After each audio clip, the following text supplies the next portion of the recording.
Hi, I can see we already have 4 viewers. We'll be starting in a minute. We want to give a bit more time for people to arrive. So, who is here? I don't see the names. You can type your comments below.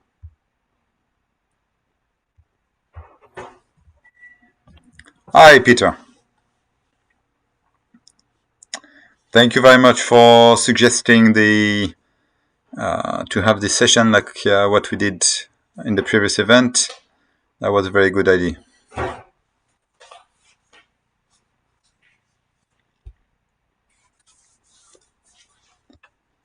Okay, I'm going to start my Google Earth. Can everybody see Google Earth?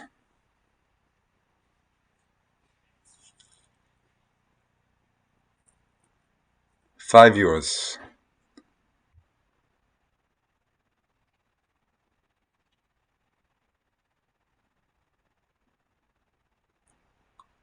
Can everyone see Google Earth?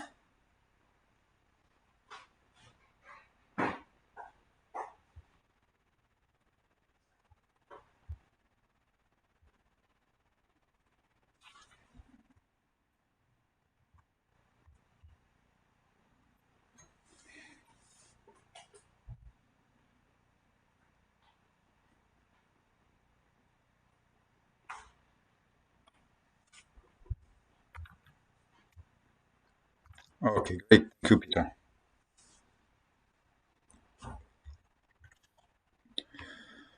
Okay, so we'll start now with some basic information on where the location is and how to reach. I would imagine by now you have already checked yourself on Google Earth location. We are about an hour away from central Jeddah. We are east of Jeddah. We will take the ring road to get out of Jeddah, and then take this exit, which is the Breman Highway. We will continue eastbound until we reach this junction, and then here you have an interchange with the future highway, which is called the Jeddah Bypass. Unfortunately, we cannot take this road directly, so we have to head back toward Jeddah for, I don't know, maybe 500 meters, a kilometer. And here we have the place we call the Breman Roadside Mosque. By the time you will arrive in this destination, at the mosque, this whole area will be looking like Las Vegas. For the last few months, a lot of campsites have been installed in this area. So we should have someone here, but you don't need to wait here only if you need guidance. You should be able to continue northbound between the two sides where you have a lot of lights, a lot of tents, and then take this small road here to go on the highway, the construction. Okay, and then there you go again west for 4.5 kilometers, and here you see a bridge. The bridge, you go just past the bridge, maybe 100, maybe 50 meters only, and you will take this dirt road. So we will have some construction lights to guide you. This is a dirt road. There's no tarmac, but a sedan can easily drive there. You just need to be going a little bit slow. And there's about 300 meters of off-road driving the sedan can manage. And you will go, there's a small climb here, and then you will reach this place. So people can park in this area, or you can jump a little bit here. There's a small ramp. You can just go. This whole area is for you to park if you have a sedan. Okay. Let me just have a look now how many people we have on the group. Okay, 6 viewers. Great. if you have a 4x4, you can go all the way there, and you can take this small pass. Also, we will have some orange construction flashing light to take you down and into this area. Our base camp will be, and the athlete village will be in this area. Okay, so you will be guided by some flashlights on this road, and you can park anywhere here. That's fine. Again, if you just have a sedan, I would suggest either you park immediately once you reach up the ramp if you are one of the first person to arrive, or just make your way and park at the bottom here. That would be the most convenient for you to if you need to go back to your car, maybe you will need to do a toilet break before the start. So probably having your car parked down here would be easier. And then there's a 500 meters walk to the start. Okay, is that clear?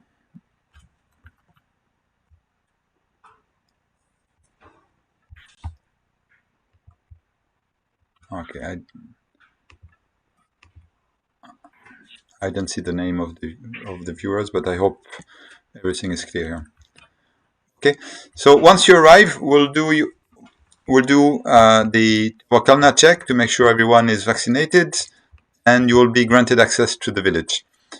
From the village, you will be able to get your bib number, and this will allow us to take your time, but also to guide you at the places where you will be turning around, depending on the distance and the category that you will pick. Okay. Now let's talk a little bit about the overall course. Again, I believe everyone should have checked by now, but we have start. I've turned the Google Earth, so now it's pointing north to the right. It's basically a 25 up to 25 kilometer going north, and then 25 kilometer going back. And if you're doing shorter distance, you will of course turn around before. So our hikers doing 6.5 kilometers will be turning around at water stop 1 and then coming back. The people doing more will go also to water stop 1 and then possibly water stop 2. The runners doing 26 will reach 13 kilometers and then will turn back.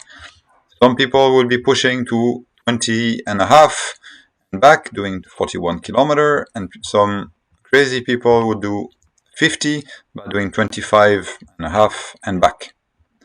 Okay, and at every distance you're supposed to take exactly the same back, and this will include little bit tricky water stop 2, which I will explain in more detail. Okay, now in terms of terrain, let's now zoom on the first part of the course. This place is what we call the donut loop, which we have done many times for the last 5 years. Sorry, I'm getting some notifications separately. Okay.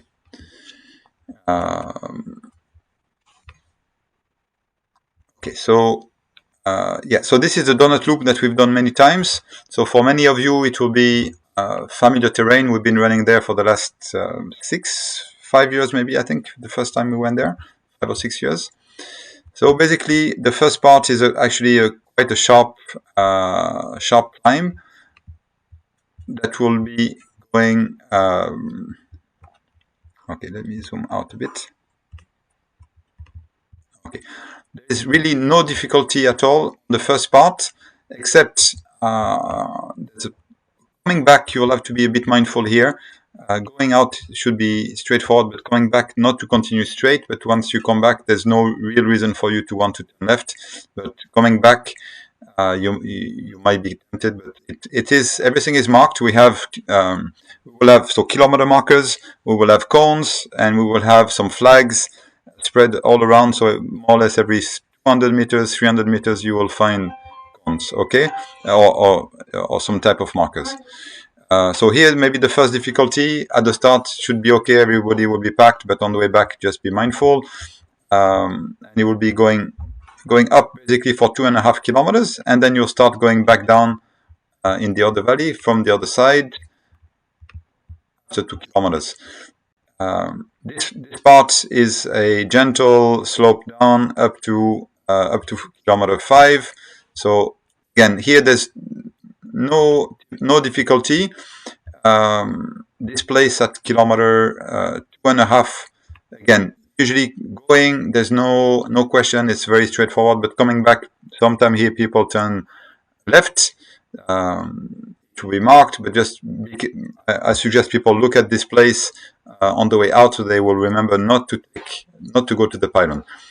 We will be more or less following the pylons for the entire race, but obviously there are some roads for people to go around. Here it's completely off-road, so we're not taking you there. So you'll be just staying always on the road. It's like a jeep trail.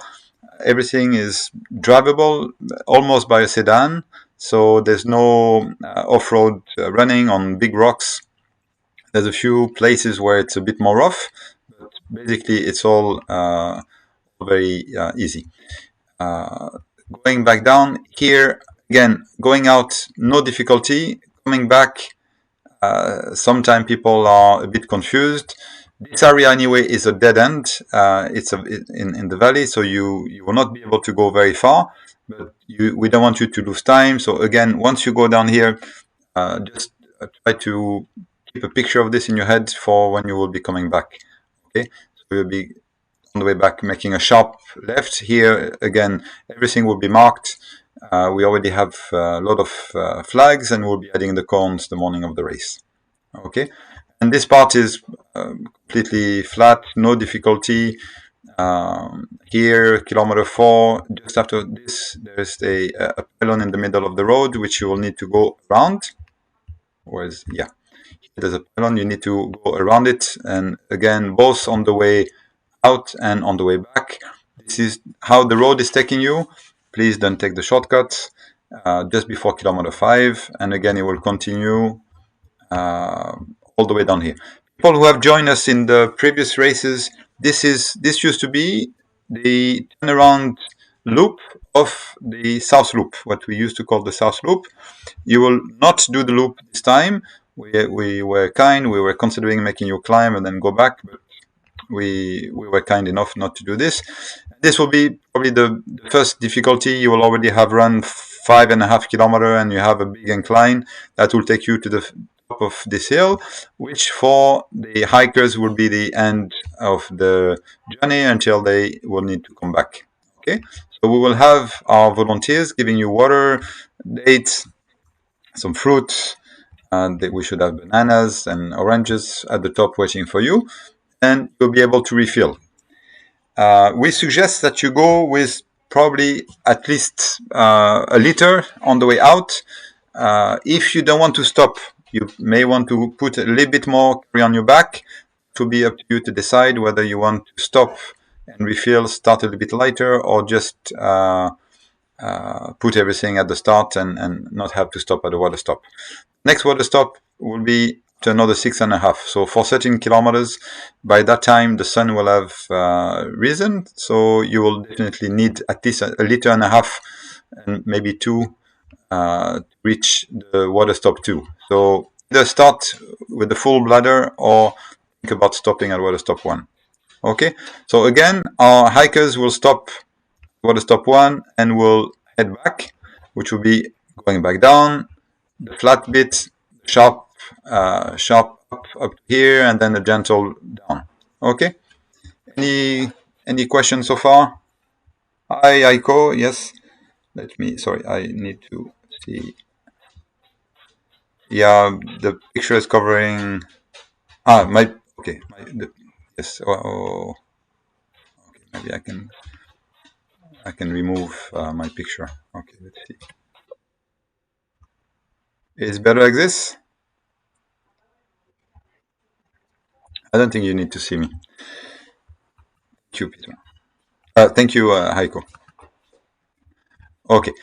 Now from water stop 1, this is the usual way to go back to what we to our base camp from Hejaz 3, 4, and 5. Quite straightforward. This is going down.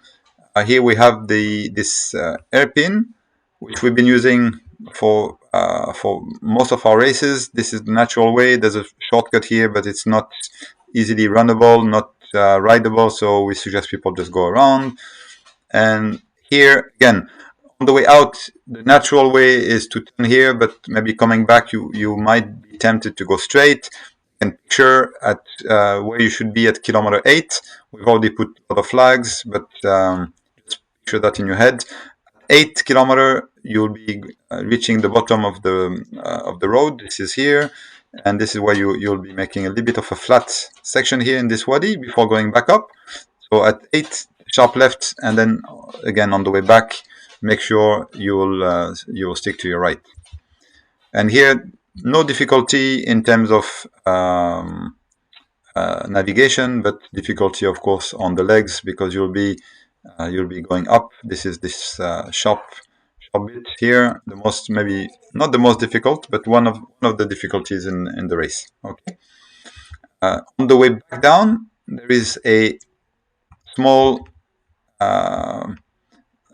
question here just before kilometer 9 when you will be coming back. You should not take this road that will lead you to a pylon. In case you get lost, you'll have to come back. It's not very long, but you might as well enjoy gentle ride or run back down. Okay. Once you're here, you'll stay on this road. Again, no major difficulty here. This is also very much marked. You will also not climb up to the pylon. You will stay on the left, and this is all the way down until you reach the old base camp just before kilometer 13 and before water stop 2. So here a little bit tricky. We will have someone at the bottom and someone at the top. So people at water stop 2 will be giving you water and fruits again. But we really want you to go up before coming back down and continuing your route around this transformer here. Okay, here you have the crossing of the west, east, and north, south power line. So just be mindful that you will have to go up to reach kilometer 13 and water stop, then back down, and then around. So this is the place where the runners doing 26 will turn around. So if you are doing 26, you go up, back down, and you go back the way you came with the sharp turn here. And if you're doing more than 26, so 41 or 50, once you're down, you will go around the power transformers. And this is what we used to call the West Loop in the previous races. So you will go towards the place we call 410. So again, this is there's no way of getting lost here. Going down here, and this is 410 for people who know.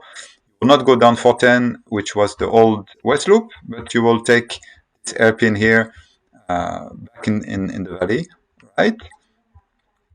So this bit 17 to 18 is a bit tricky, a bit rocky. So we will ask everyone to be careful. By that time, it should be enough light, but there can be a little bit of rocks on this path. Okay, so it is well marked again, but just be careful. Don't go too fast. Don't fall or don't run and hurt yourself. Twist a ankle. That would be a shame. Then it would need to come and get you, which is not the most convenient place to reach by car. Okay. You love to see me. Yes, thank you so much. From this place here, we're back on the track. So here again, just to be a little bit be more clear, this part is a little bit off road, but once you go down, you're back on the road, which used to be our north loop. Because this is how we used to reach from old base camp on this road here and then down and here. So this junction, now we're back on the old north loop for kilometer 18. You can see the pylon that we are now following again, and we'll be heading toward our famous SMF, which will be the turnaround point for people doing 41. So Again, I will zoom in again. There's a bit of incline here, okay, from 18. So where are we now? We're here, I guess. Yes. So section, we are a bit of up and down until we are going down in this valley. Here it is again marked more carefully because some potential crossing here. We just want you to go down in the valley and cross it. Don't go in the valley left or right. You'll have to go back up following the pylon that you will see in the distance. And this is one of the maybe difficult climb for both runners and cyclists. 2.5 kilometers, I guess. Yes, 1.5 kilometer of sharp climb, almost 2 kilometers, up to water stop 3, which is the top of Sexy Mother. Yeah, water stop 3. So 20.5 kilometers after the start. At water stop 3, people doing 41 kilometers will turn around and come back. And the most adventurous will continue. I hope you will enjoy this climb, this descent, which is quite sharp, maybe a little bit dangerous for the cyclist, so be ultra careful here. The road is not the best. A bit of gravel going down, and then you'll reach this valley here. It's rocky. This part is probably the worst part of the race, both for the runners and the cyclists. There's maybe 200 meters of not so nice terrain, and then immediately you will go back up, which is not so nasty. It's short and sweet, and then back down on the other side.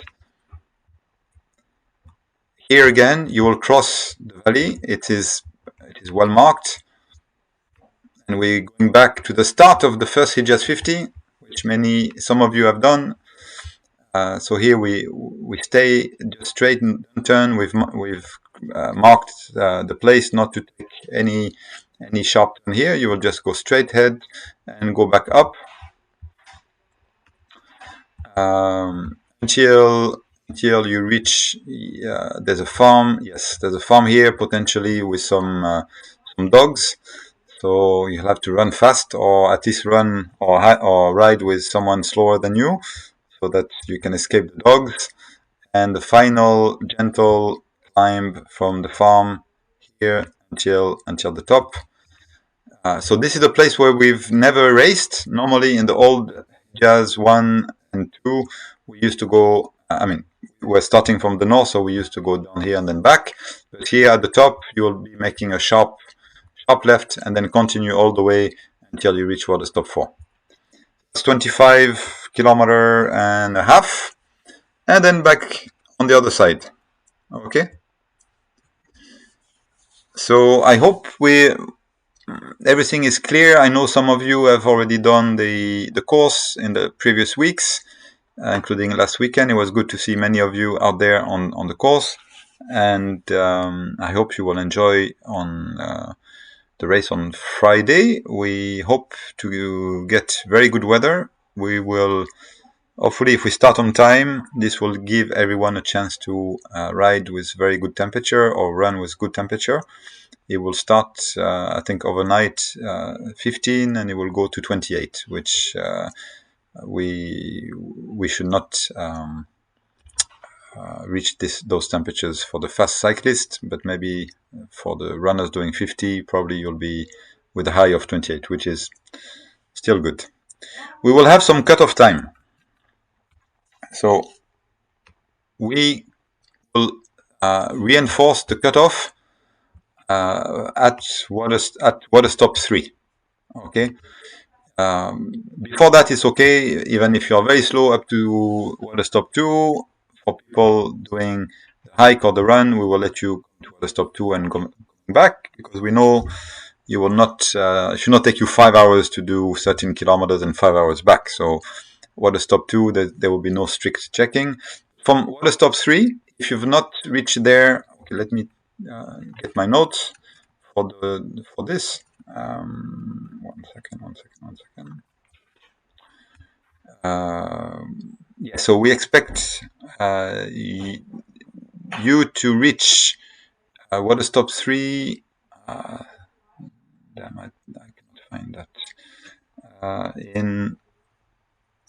I think in 7 hours. No, I didn't keep.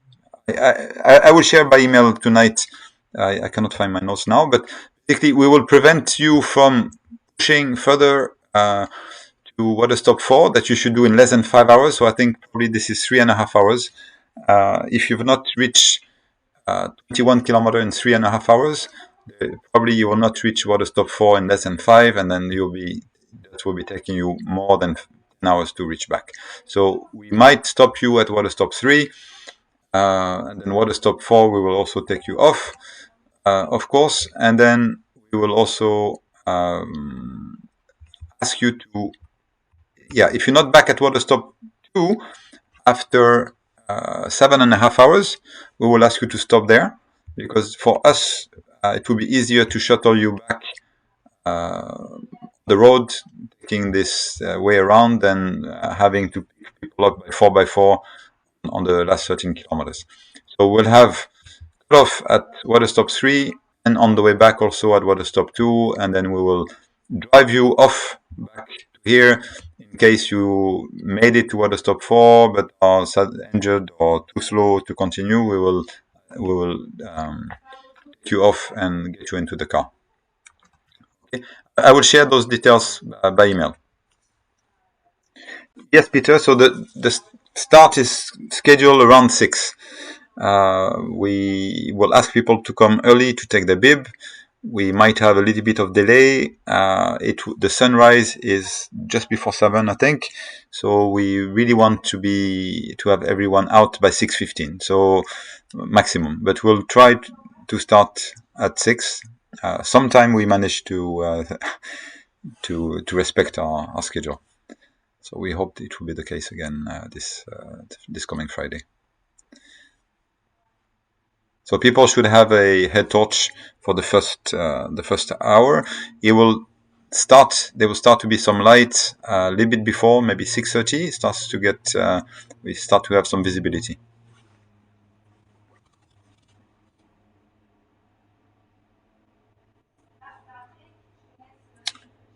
So head torch is recommended, yes.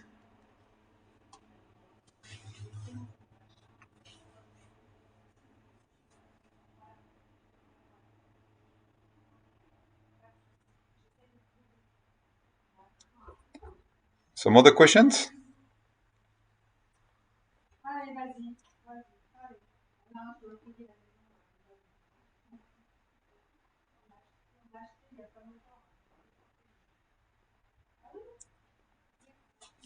So since we're talking about kit, we will. Yeah. So since we're talking about kit, we will recommend to have a. So your head torch, we'll recommend you to have your Camelback with at least 1.5 liter. Cyclists, of course, you can have your water bottles on the bike. We need cyclists to have the full protection, which is the helmet and gloves, and if possible also protection on the elbows and knees. And yes, the registration is really closed with only 3 days to go. So Heiko, okay, point taken about a 6:30 start. We will discuss internally tonight and confirm the start time. For the cyclists, starting a little bit later is of course possible, because you guys are much faster than the runners. We want the runners to start as early as possible, not to burn in the sun. But in the light of the very good weather that we expect, we could possibly get everyone to start at 6:30. And we want the cyclists to start before, to avoid them going too fast in the descent and knock some runners off. That would be painful for cyclists and runners alike, and hikers as well. So as similar to last year, we will have the cyclists starting first, and then the runners and the hikers. So, and yes, we close registration.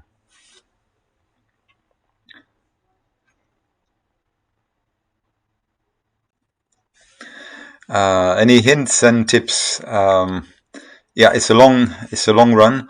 We expect most humans to run it in around 8 hours. We have, of course, some very fast, crazy beasts that will do it probably in 5.5 or 6. Otherwise, most of us will be around 7 to 9. 8 is probably something good to aim for. You may want to power walk, fast walk the ups and run gently the down. Not to start too fast, but you have to be mindful of the cutoff time. So yeah, get a good night of sleep. Start fully hydrated. That's critical. As you start running, you may not have the neither appetite or the will to drink. So drink well the night before. This is very important. So you will start fully hydrated. Without going over the top, it should not be too hot. That we hope it will not be like Hejaz50v6, where we had really very bad weather. It was very, very, very hot, and same with V5. No, V4 was probably the hottest. So we expect very good weather. So no need to overdrink, but stay hydrated. Start properly hydrated. So I'll be sending some instructions and some more pins on how to reach tonight. And we will confirm the 6:15 or 6:30 start. We will see. Yeah, if we can avoid people carrying the head torch for 10 hours, that will we understand this will be a big plus. And if without the heat dictating us to start too early, we can start half an hour later. We will confirm. If there is any question which is not answered now, you can also send them by email to info@Hejaz Ultra, and we will add those answers in the email that will go tonight. And for people traveling from outside KSA, outside Jeddah, if you still need some tips on how to reach car rental and hotels, don't hesitate to reach out to us.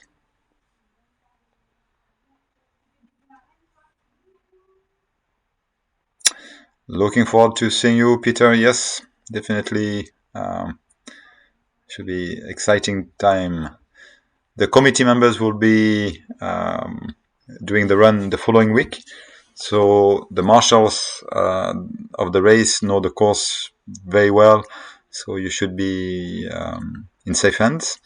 But please load the map on your watches, on your computers for the bike, to be sure you will not get lost. Study the course beforehand. I hope the guidance I provided tonight will be helpful in terms of direction and what to expect. But you need to do your homework before, so that's maybe another tip for you, Peter. Just keep studying the course, but mostly try to enjoy the day.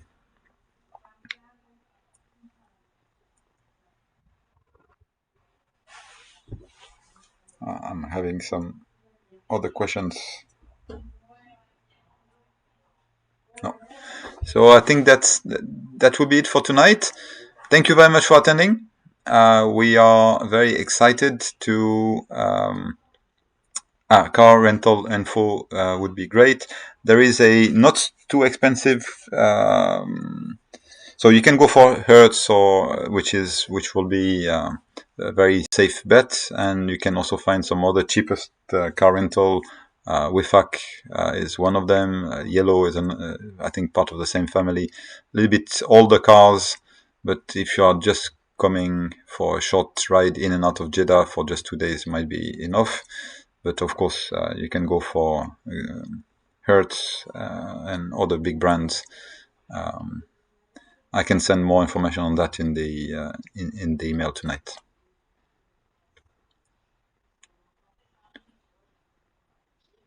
All right, I think it's time to say goodbye, and we will see you all bright and early on Friday. Try to come early, as I said, especially if it's your first time in the area, not to get lost. It can be a bit confusing. We will have marshals that will guide you all the way from the main highway to the start, but we will also have some guidance sent in the email. Okay, so just to be on the safe side, come early. If you miss the start at the Bremen roadside mosque, you are in for another 40-kilometer drive. There's no other U-turn. So really, once you make your, let me put this back on north. Yes. Okay. So coming from Jeddah on this